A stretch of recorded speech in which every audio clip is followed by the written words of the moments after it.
ابو قلابہ سے ہے جو میں عرض کر رہا ہوں، فرماتے ہیں کہ نماز عصر کا نام عصر ہے، تو عصر یعنی تو آخر کی وجہ سے کہا گیا ہے، نماز عصر تاخیر کی وجہ سے ہے، تو آخر کی وجہ سے ہے۔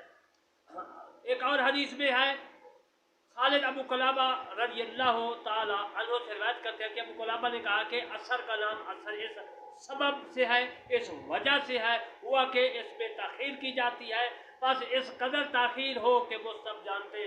یہ سورج نہ ڈوبا ہو، نہ متغیر نہ ہو گیا ہو۔ یعنی امام ابو حنیفہ